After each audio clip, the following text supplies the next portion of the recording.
Fort Riley Day. Fun to be back home, celebrating our military in Fort Riley, and a really good opponent coming into town in Texas Tech. Tons of respect for Matt Wells, not only a great football coach, becoming a really good friend of mine, and you can tell through 2 games some of the things that Matt wants to do are being done. They're playing really, really fast, putting up a lot of points, and I know that he's going to get the job done there. And so I know for us, it's going to be a big task. They have a tremendous offense, they have the ability to score from anywhere, a lot of people that can beat you. Defensively, they're going to be very aggressive.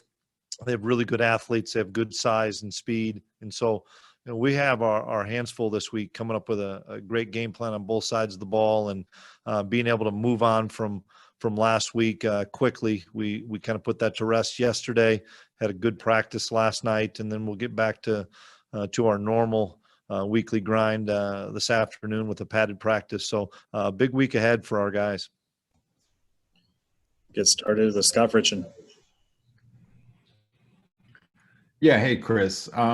Skyler was on the verge of reaching 5,000 career passing yards and 1,000 yards rushing, and that's rare among K-State quarterbacks. And I guess my question is, what impresses you most about Skyler? How have you seen him grow, and what makes him a dangerous quarterback? Well, for starters, he's got a great competitive spirit, and he competes his tail off, hates to lose, studies the game, wants to continue to push himself, wants to learn more, doesn't feel like he has it figured out, knows that he can continue to improve. Everybody knows he has a really accurate arm, throws the ball really well, and he's done some things with his legs over the last year plus, with some things that Coach Mess and the offensive staff have designed for him that I think really emphasize his strength of running not only on the perimeter with some of the option stuff, but running some of the inside stuff off of kind of our power sweep package. So he continues to improve. He continues to challenge himself because he knows he can be better.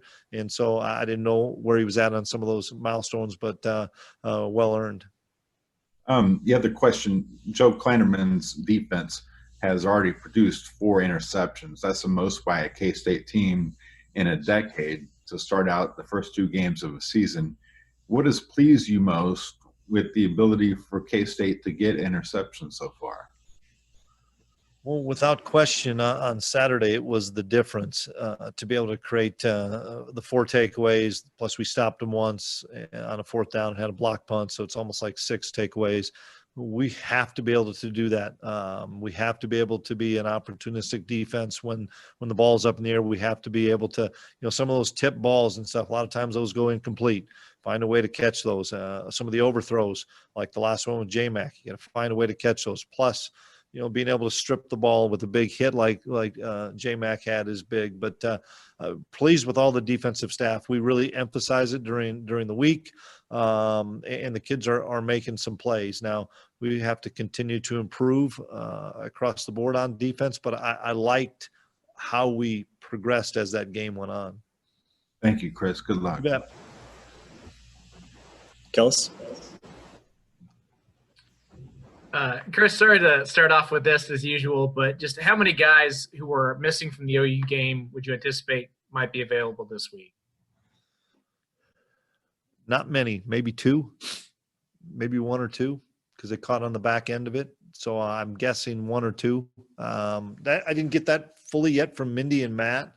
Nobody has come back yet to practice. Nobody was back there yesterday. So we have to work with the guys that were at OU. Knock on wood, we didn't lose anybody on Sunday. So everybody was on the trip is still available. But I don't have the exact numbers. I'm hopeful we get a couple back, but I know we're not getting substantial amount of numbers back now. Okay. And you got the benefit of playing with 3 players who you didn't really have in the opener or had very little of in the opener, with Christian Duffy, Jerron McPherson, and then also Khalid Duke.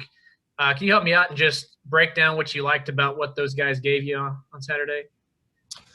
Well, Duff was slated to be a starter, and I thought he'd had a really good summer and fall camp, even though it was abbreviated. And we need Duff to be an exceptional player for us. And Duff played well. I think he's going to continue to play better. He's a young player that's not had a ton of experience. So I'm looking forward to seeing how he progresses throughout the year. Khalid Duke's a very, very special talent, and I think a lot of people saw that. He makes the interior guys better because he can rush the passer. He makes Wyatt better because he can rush the passer, plays the run really well. He's about 25 pounds heavier than what he was last year, still very explosive. And then, in the secondary, J-Mac is a playmaker. We've moved him around, as you guys know. I mean, he started at nickel for us all last year. We had him in fall camp mostly at free safety. Because of some issues with COVID, he had to play strong safety, and he's going to continue to move around for us. But he's an impact guy on and off the field, and was really happy for J-Mac because his hard work has paid off. And one more for you. As that game went on, how did you think you really got to Spencer Rattler and made him make some mistakes that he didn't make in their first team? All the credit goes to the defensive line and to Coach Wyatt and to Coach Tui. We were able to rush 4 and put him in some uncomfortable situations. Our coverage was better as the game went on. The kids were starting to recognize some of the routes and be a little tighter in the coverage. But all the credit goes to those defensive linemen and the defensive line coaches, because we didn't have to bring 5 or 6. And when we did, he made us pay. And we were able to rush 4 and get a number of hits on him and get some critical sacks, especially late. John Kurtz. Yeah, Chris, for the offense, how far do you feel like you guys have come in a year in terms of being able to create explosive plays, and what do you attribute that most to? Well, we had a bunch of explosive plays on Saturday. We'd like to continue that. That's for sure.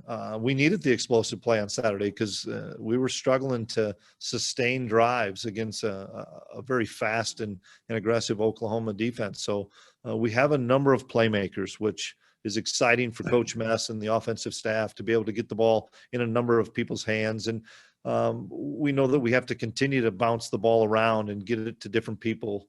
But I just think utilizing the players we have, guys being in the system a little bit, even though we've missed some time, just understanding the concepts, understanding the schemes, understanding what the coaches are looking for. And then Skylar realizing the matchups. I mean, that's what football's kind of become. As far as when you spread people out, what's the matchup? Is it a linebacker on a running back? Is it a linebacker on a wide receiver? Is it a safety on a tight end? And as Skylar continues to progress and play like he did on Saturday, and he sees those matchups, it's really difficult. We had Deuce one-on-one with a linebacker, made a big play. We had Keon Mosey one-on-one with a linebacker, and it was a big play. And those things kind of happen by design as well. When you have Deuce playing the way that he is, how tough of a balance is it between not overloading him with too much and at the same time getting the ball in his hands quite a bit? Well, we don't worry about overloading him. He's a really intelligent young man and understands the game of football. But we also know that we have a number of other guys that we're going to continue to have that as kind of a running back by committee. We were down a couple of guys. Everybody could see that on Saturday at the running back spot as well. I was happy for Jacardier to at least get a carry. He's starting to come along. We got a couple of freshmen. We have our older guys that are not with us right now that we hope to get back, and Tyler was banged up a little bit. So we have to continue to keep pushing more things on all those guys based a little bit on availability, but also based on their skill sets. Appreciate it, Chris. You bet. Thanks. Sully.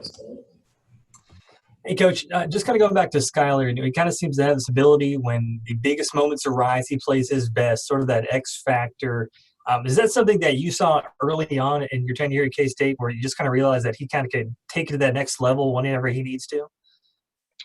Well, he's a guy that plays really well when he's confident and when we get him some early throws that have success. And then he kind of feeds off that, and he sees the field much better now than when we first got here, but that's a credit to him. He's really spent the time with Coach Klein, Coach Mess, learning our system and getting more comfortable and confident with changing a play, changing a protection, finding those matchups like we talked about before. And I'm excited for him. He got through this last game, even though people saw him limping around. He got through that game pretty well. And so if he's a healthy player, which he is right now, I think he can do some really special things. And so we have to continue to keep him protected, try to keep him away from some of those hits, but excited about what he's done and what he's going to continue to do this season. Thanks, Coach. You bet. Adam Meyer. Coach, after the Arkansas State loss, the team leaders held those team meetings and they wanted to bring new energy into practice last week. And then the way they improved and performed and came back against Oklahoma, just how pleased were you to see the improvement with the team and the team leadership? They did a great job, Adam, and it just can't be one game. It has to be sustained. I mean, we need to do this for the long haul, and that's the challenge we made to our guys. We didn't play well in week one, and you lose. We play well, played hard in week two, and had an opportunity to win. We need to practice, prepare, do things right off the field. We need to do everything that we did the previous 2 weeks, and maybe even amp it up a little bit to give ourselves a chance to be successful on Saturday. Doesn't mean you're going to win, no, but you have a lot better shot when you stack those great days, not only on the field, but as importantly off the field. And the sophomore defensive tackle, Jalen Pickle, that'll be on here in a little bit. What thoughts do you have to say on him? Excited because Jalen missed the first game. So he was a guy that we were looking forward to. We had a lot of good players last year at the defensive line, and Pick didn't get an opportunity. This year is going to be a big year for Pick, and he missed the first game, and I thought he did some really good things against Oklahoma. He has great length, and he was able to deflect the pass early in the game where Eli had the interception. He did some really good things in the run game, and he's going to benefit from a number of those players we talked about earlier being exceptional pass rushers. So Pick needs to continue to work on his game, but I see great improvement from him. Michael. Yeah, Coach, I suppose it can be categorized as an overall execution issue. How do you address the third down conversion rate that you guys have had little success on so far this year? A couple things. One, continue to do a good job in protection. Try to avoid third and long because that's when defense obviously has an advantage. And then see what's working best, whether that is we're still learning some of our personnel, and I like the guys we have, but what are some things that we can do differently with Josh Youngblood, Phillip Brooks, to the bigger guys outside like Seabass and Malik, to the backs like Deuce and Keon and those guys, just continuing to learn what those kids can understand, as well as getting those guys in positions to make plays on third down. But without question, we have to improve our third down efficiency. But part of that is we have to be better, and we always talk about stay on schedule. We have to be better on first and second down so we can get manageable third downs. And is Josh Youngblood still kind of ramping up into things? Where do you see his play right now? He's getting better. He's improving all the time. Another kid that missed the first game, and that's hard, guys. I mean, we have a number of kids that either have played one game, whether it was the first or second, and so this is and missed all of spring, summer. It's going to be a work in progress. You're going to see some really good things at times, and you're going to see some things that we know that we have to improve on, and we're working on those things every day, and the kids are working on those things every day. But continuity is a big part of football, and it's really difficult when you don't have guys on a daily basis practicing. Derek. Yeah, Coach, to my untrained eye, Kamari Gaines seems like to take a big leap against Oklahoma and play pretty well. Are you kind of rounding out that depth along the defensive line the way that you would like? Yeah, Kamari's the person we need to continue to challenge and work with to be able to be a multi-position guy. He needs to be able to play outside. He needs to be able to play inside. I thought Kamari made some really good plays for us on Saturday and was an impact. And like I said before, we have so many defensive linemen that had an impact on that game, and he's one of them. Now, can we ramp up his role? Well, part of that is going to be Kamari. Can he make sure and he understands, two spots, not just the DN spot, but the D tackle spot as well. But excited about what we've seen with Kamari on just a limited basis. And in the secondary, you did mismatch and play guys, I guess, out of position to what they're accustomed to doing, with only so many probably returning that you didn't have for OU. Do you anticipate that being the case again? Bet we'll keep throwing stuff up on the wall and seeing where they stick, and guys are going to be bouncing around again at practice. You see one guy playing 2 or 3 different spots, and you may settle in by the end of the week, but it's a work in progress. And we have some young players that are getting better that we're still trying to find the right spot for. And so we're early in the season. I hate to say that in October, but we're early in the season. So we're going to continue to move pieces around until we find the guys that fit their position best and that we gel the best. Thanks, Coach. You bet. Seren? Coach, kind of along the lines of moving everybody around, is there a little bit of this? Look, no one likes that we're in a pandemic, right? So let me preface that part. But, is there a little bit of like mad scientist that you get to be that's maybe a little fun, a little freedom, being able to try different things because you're not handcuffed to the routine? I know football is such a routine oriented and your schedule is ready a year in advance, but is there a little bit of this that maybe you and the coaches are, kind of have a little fun and mixing and matching with this personnel? Yeah, but it wasn't a whole lot of fun when we were down 35-14 and we're trying to mix and match at the same time. So that is a good point, and we talk about it a lot, but you also need to get good at something and get a player comfortable and good at something. And we're struggling a little bit with that on offense and on defense, of trying to do not necessarily too much, because we're not doing too much, but when we have a guy learning multiple spots, that becomes too much for that player. But we do need to simplify offensively and defensively, and that's tough to do against high-powered offenses and against blitz-happy defenses, whatever it may be. And so there's kind of a happy medium in there that we need to continue to design stuff to get certain players the ball and design stuff defensively to get the guys in best position. But it still comes down to those practice reps, and that's the thing that's so tough. Is we went into a game with the guys practicing maybe 30 or 40, maybe even sometimes 50 at the most plays, and those guys are playing 70 in a game, and they'd never even practiced that many plays at that position. So it's something that we're aware of. We constantly talk about as a staff, talk to the players about, but in the pandemic, this is difficult times. And then to go back to your answer to John Kurtz when you were talking about the running backs, and you said it'd still be by a committee. Just what's your why? Why is that? A lot of coaches would tell you a guy needs 6-7 carries to kind of get in a rhythm. Why do you think the committee is the way to go? Because there's guys that do things right now better than other guys do. Some guys catch the ball better, some guys protect better, some guys run between the tackles, some guys run outside, all those things. Some guys can handle more. But we're also in a situation where at that position, all these guys have been out at some point.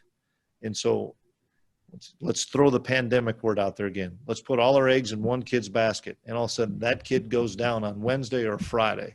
Now we got to find a way to get all those reps to somebody that we could have split those reps up.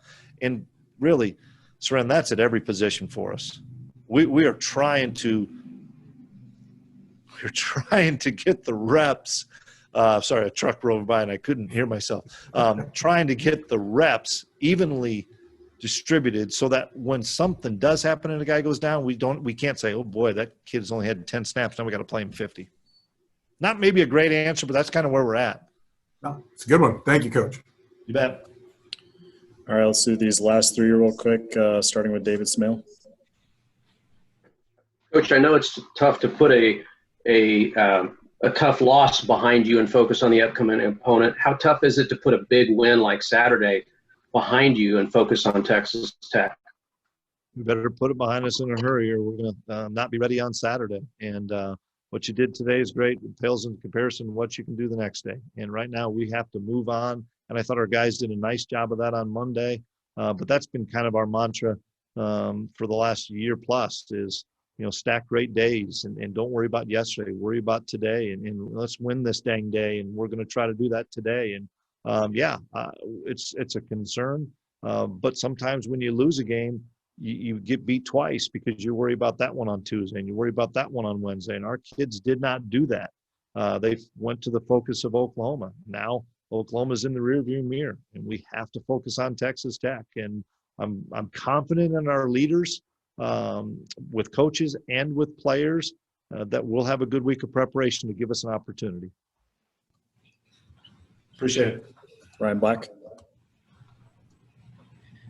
Hey, Chris, I know as media members and fans, we tend to just look at the stats and we see that, Malik has one catch for 27 yards in the first two games. But where do you guys as a coaching staff view that how he's done through these first two? He's doing well. We know he can be better. We know he knows he can be better. He knows he can be more of an impact, and we'll continue to keep finding ways to get him the football. Last year we were really beat up at that position all year long. This year, when you throw the running backs in there and you throw Briley Moore in there, we have more bodies to throw the ball around to. And so everybody's going to have their day, and that's part of the team concept that we keep trying to preach.